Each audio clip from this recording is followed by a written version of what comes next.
Good afternoon, everyone. Thank you for your presence here today. A sad and solemn day in many respects as we said our final goodbyes to Officer Sicknick, who gave his life defending us during that violent mob attack and insurrection on the Capitol on January 6th. Our love and our prayers and our support continue to go out to his family, to his parents and to his partner, and of course to all of the Capitol Police officers who mourn the falling and passing of their brother, and also who fought valiantly to defend the Capitol on that fateful day. Earlier today, the caucus convened and we heard from the 46th President of the United States, Joe Biden. It was the first time as president that he has addressed the House Democratic Caucus. We were thankful for his presence. He emphasized the need to move forward with the American Rescue Plan because of the extraordinary level of pain and suffering and death being experienced by the American people. Joe Biden made clear that it's important for us to provide the resources necessary so that every single American will be vaccinated, to provide assistance to the American people who are suffering from the economic pain connected to the COVID-19 pandemic, to ensure that we keep the promise to increase direct payment survival checks to $2,000 per person for everyday Americans, as well as to address the other needs of the American people in areas like unemployment, food insecurity, and those who find themselves on the brink of homelessness. Today, we will vote on the budget resolution that will permit us to begin the process of moving forward expeditiously in order to address the framework of the American Rescue Plan that President Biden has set forth. We look forward to doing that and hope that some of our Republican colleagues will join us, because the COVID-19 pandemic is not a Democratic crisis or a Republican crisis. It's an American crisis. And as Joe Biden has indicated, as Speaker Pelosi has indicated, we look forward to addressing it together, to crush this virus together, to provide relief to the American people together, and ultimately to supercharge our economy and to build back better, and do that together, not as Democrats and Republicans, but as Americans. I now yield to the Vice Chair of the House Democratic Caucus, Pete Aguilar. Thank you, Mr. Chairman. As the Chairman mentioned, it is a solemn day here under the dome as we pay tribute to Officer Sicknick, who gave his life trying to defend our Capitol and our democracy. The Chairman had an opportunity to pay respects with legislative leaders just a short time ago. I had an opportunity last night to pay my respects, and our condolences continue to go out to his family and the U.S. Capitol Police. Today marks 2 weeks that President Biden has been in office, and we are already seeing the positive changes that will help millions of Americans. From his quick action on COVID to his efforts to support American manufacturing, address the climate crisis, and help fix our broken immigration system, the President is delivering for the American people. I was glad to see the President put an emphasis on family reunification yesterday, and I look forward to working with the administration to ensure the families who were cruelly torn apart by Donald Trump are united. Our top priority continues to be passing the President's American Rescue Plan and to build back our communities and jumpstart our economy. This should have bipartisan support, as the Chairman said, but congressional Democrats won't be impeded by Republican obstruction. We have to get this done, and we will. Thank you, Pete. Any questions? Congressman, I have two questions. The first is on Biden's call today. Did he have any reservation whatsoever about moving on reconciliation in a partisan manner? And can you explain what sort of message he was, if he was fully supportive of it, what specifically he said? Yeah, we didn't discuss the process of reconciliation in terms of the legislative mechanisms as has been set forth to move the particular rescue plan. It was a high-level discussion about the need to address the pain and the suffering and death being experienced by the American people. He talked about the importance of bipartisanship, but framed it, in my view, in the broadest possible context. It's important to note that a significant number of Trump Republicans amongst the American electorate back the American Rescue Plan. And of course, we have entities like the Chamber of Commerce, as well as the Business Roundtable, which back the American Rescue Plan. Republican mayors and county executives and governors have also expressed support for President Biden's American Rescue Plan. So it is bipartisan amongst the American people. The question that remains is, will it be bipartisan here in the House and the Senate? And that's for the Republicans to decide. Are they going to continue the obstruction that took place for 8 years when Barack Obama was president? Or are they willing to actually extend the hand of friendship on behalf of the American people, with Joe Biden being a willing partner to work with us as congressional Democrats to get this done? And we'll see what happens later on today. And are you concerned about the precedent it would set if Democrats vote to strip a member of the other party of their committee assignment?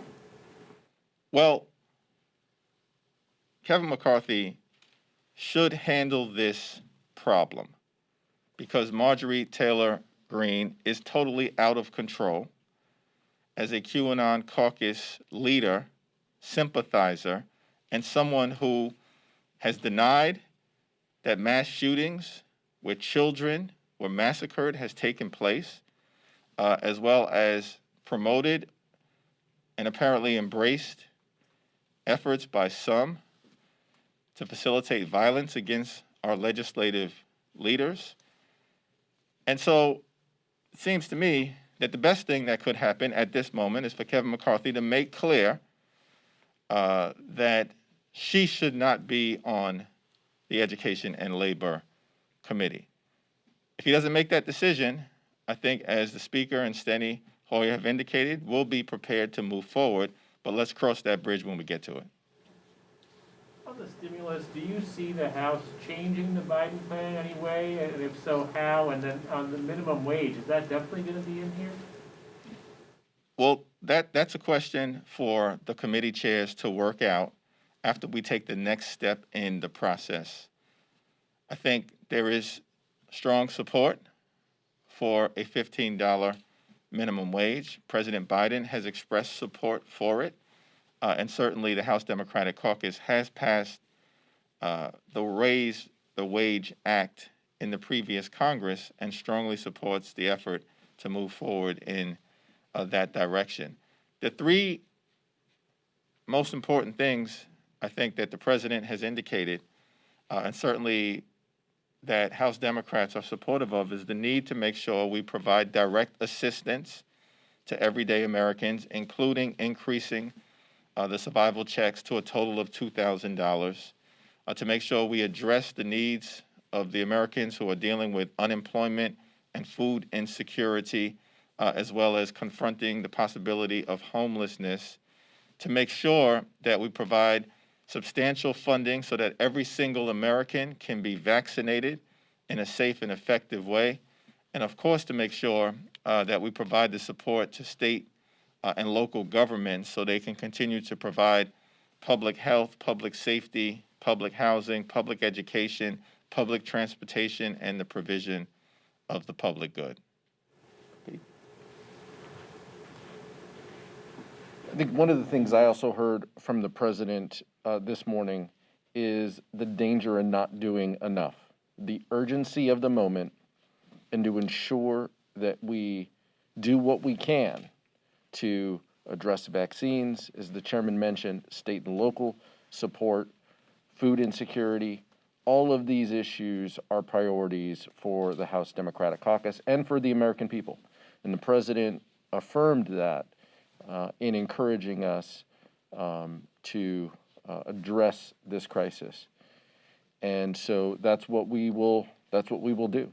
That's what our committee chairs will be tasked to do through this process. With respect to our colleague across the aisle, this is someone who is unfit to serve in this body. I'm not worried about a precedent. This is someone who poses dangerous rhetoric. And from a member security perspective, we have concerns. And so I support, and I believe our caucus will support, acting on that tomorrow if Leader McCarthy does not act himself. I think it's just important to mention some of the senators who have commented on this as well. North Dakota Republican Kevin Cramer said, personally, I'd have a hard time supporting, for example, her positions on school shootings being staged and being on the Education Committee. John Thune said, House Republicans have to decide who they want to be. And I think that's exactly what we're talking about. Thank you. If I can just follow up, sir, something you said there. You cited security concerns. Are you saying that there are members in your caucus that are worried that Congresswoman Green presents a threat to their life or safety, like an actual threat? Those are comments she's associated with in the past. And I think at this time, after what our caucus experienced, we are broadly concerned about security. But with respect to this individual, this has been some of the rhetoric that she has said. And I think we should trust in her own words what she has said and the comments she is associated with as we move forward. And I think that is a factor that members have to consider. Don't you risk weaponizing the committee assignment process if Democrats move to remove a Republican from the committee process? Doesn't that present the risk that in some point when you're not in the majority, that comes back to be something that's used against you? I don't believe anyone in our caucus would ever say comments that would potentially endanger other members or associate themselves with the comments that she has about the Parkland shooting and about so many other topics. That is dangerous rhetoric, and so I don't worry about that precedent. I think that we need to act, and I believe that she is unfit to serve on these committees. Yeah, Marjorie Taylor Greene's rhetoric has been characterized as loony, crazy, wacky, dangerous by Senate Republicans, not House Democrats, by Senate Republicans. So this is not a partisan issue about precedent that may be established if we're compelled to act to address a situation that Kevin McCarthy should address himself. Why would Kevin McCarthy continue to associate himself and the Republican conference with someone who Leader Mitch McConnell has characterized as a cancer? The last time I checked, cancers need to be cut out and not allowed to metastasize. And Kevin McCarthy has the ability to do the right thing. He should. At the same time as all this controversy over Representative Green, the DCCC is out with ads tying Republicans as a whole to QAnon, and also in light of what happened on January 6th. But how can House Democrats be taking steps towards bipartisanship, as President Biden urged today, in light of this messaging, even when there are many of these members who have not expressed any support whatsoever for these conspiracy theories? Well, what the DCCC does the DCCC does in a non-governmental capacity. I don't think there was anything that was done in terms of the ads that was out of bounds or out of line.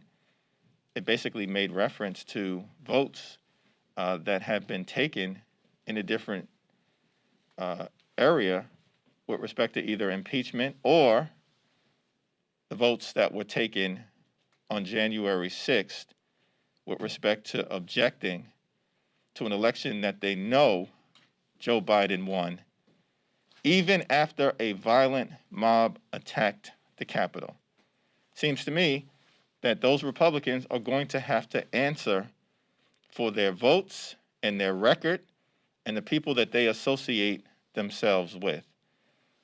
We look forward to working hand in hand with Republican colleagues who are interested in doing the right thing and confronting the COVID-19 pandemic and meeting the moment.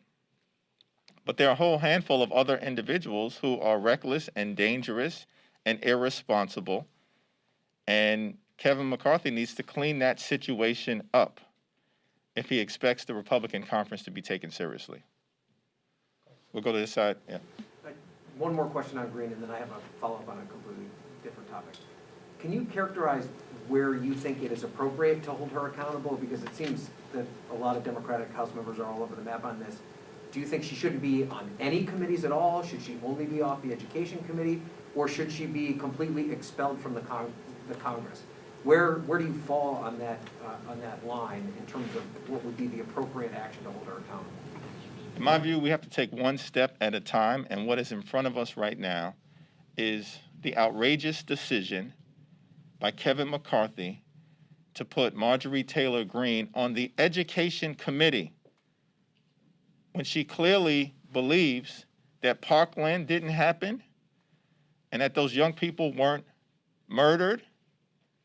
Those families aren't suffering as a result of that school shooting, and that Sandy Hook didn't happen. How can you put someone who is a mass shooting denier who mocks the survivors of Parkland on the Education Committee? So that's in front of us right now. Let's deal with that issue. There are broader concerns with the fact that the House Republican Conference appears to have been taken over by the Conspiracy Caucus, the Crackpot Caucus, and the QAnon Caucus at the same time. Clearly, there are Senate Republicans concerned with that situation. America should be concerned with that situation. But let's proceed with what's in front of us right now, which is the outrageous decision to place her on the Education Committee. On a different topic, if you could just talk from your personal experience dealing with your constituents. I know you talked this morning with President Biden about the relief package, but where do you rank vaccine distribution specifically in terms of a priority for this government? And if you could maybe just share some experiences your constituents have shared with you and what you think needs to be done immediately to streamline that process. Well, thank you for that question. I'll also allow Vice Chair Pete, or ask Vice Chair Aguilar to answer as well. But President Biden made clear that vaccinations are a top priority, and we're thankful that the Biden administration is taking the vaccination process seriously because the previous administration did not. In order for us to get through this once-in-a-century pandemic, we're clear that it won't be over for any of us until it's over for all of us. And the way to make sure that the pandemic ends, that we crush the virus for every single American, is to ensure that every single American gets vaccinated in a safe and effective fashion. That's why billions of dollars will be allocated when we pass the American Rescue Plan. At the same time, we continue to encourage Americans to take the necessary steps around masking and social distancing and hand washing that have been recommended by the public health officials. I think the people that I represent back home in Brooklyn have been very clear that they want this to end, and they see vaccinations as a pathway to accomplish that objective, while also understanding that prioritizing essential workers, first responders, and seniors, and doing that in an orderly fashion, working our way eventually to young people is the right approach. Getting help to our communities is our top priority.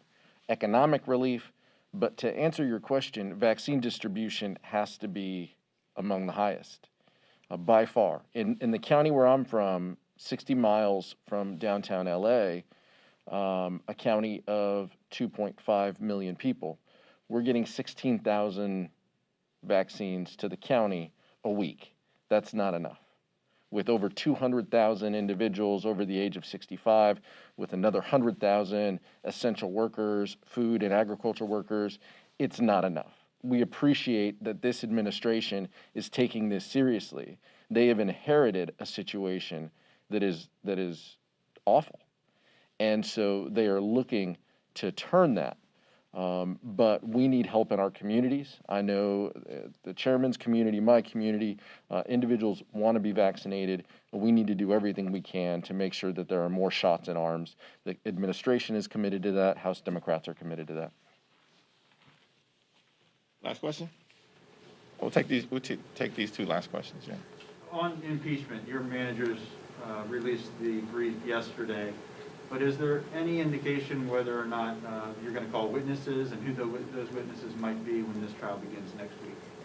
Well, that's a question that I think the House managers are working through, and they haven't publicly indicated what their approach is going to be, and so we look forward to their presentations, which will be compelling. It's our hope that Senate Republicans, with the exception of those who provided aid and comfort to the insurrection, like Ted Cruz and Josh Hawley, but it's my hope that the vast majority of Senate Republicans are going to follow the facts, apply the law, be guided by the Constitution, and let the truth fall where it may in the context of what the ultimate decision is on conviction.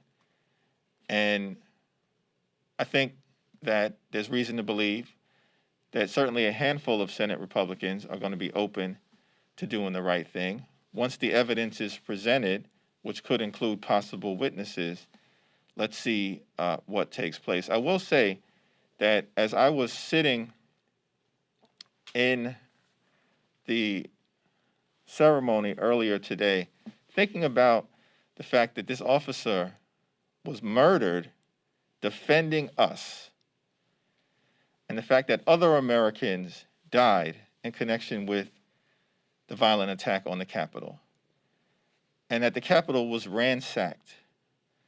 The Confederate flag was run through the building. The American flag was taken down, and a Trump flag was put up. More than 140 police officers have suffered serious injuries. Many of those injuries are head and brain trauma. One officer lost 3 fingers. Another officer may lose sight in at least one eye. And we're supposed to move on, like some Republicans have suggested? I'm not going to move on. And so I'm looking forward to the presentation of evidence by the House impeachment managers, and hopefully the Senate Republicans are prepared to receive that information and behave in a serious, solemn, and substantive fashion in response. As a former manager, are you offering any lessons learned to the managers coming up? No, it's an extraordinary team of very skilled litigators, and I think they're going to do an amazing job on behalf of not just the caucus and the House, but more importantly, on behalf of the American people. Last question, thanks. Yesterday in her Dear Colleague letter, Speaker Pelosi mentioned that there was a need for additional security funding for the Capitol complex. Was the security of members discussed on the call today? And what specifically, in terms of funding, would the Democratic caucus like to see for security measures here at the Capitol and during travel? Well, those are issues to be worked out, but I think we're all thankful that Speaker Pelosi is focused on ensuring that the Capitol complex is secure and that members, on behalf of the people that we are charged with representing, can do the people's business in a safe and secure fashion. And there are a variety of different committees that may ultimately be involved in working through these issues with the framework that the Speaker has provided in terms of the resources that are already available, as well as some additional resources that she has indicated may need to be available so that we can undertake our constitutional responsibilities. Understanding that the violent attack on the Capitol was designed to stop the House and the Senate from certifying an election pursuant to our constitutional charge, and that we cannot allow those individuals who want to govern by mob rule to be successful in intimidating members of Congress from doing the business of the people, particularly as we navigate our way through the deadly COVID-19 pandemic. So I think additional steps are going to be taken. The Speaker has indicated that. She continues to communicate with members frequently, both via correspondence, phone calls, in caucus meeting settings, and we want to make sure that everybody can do their jobs to the best of their ability without fear of intimidation from those who seek to stop democracy in its tracks. Thank you, everyone.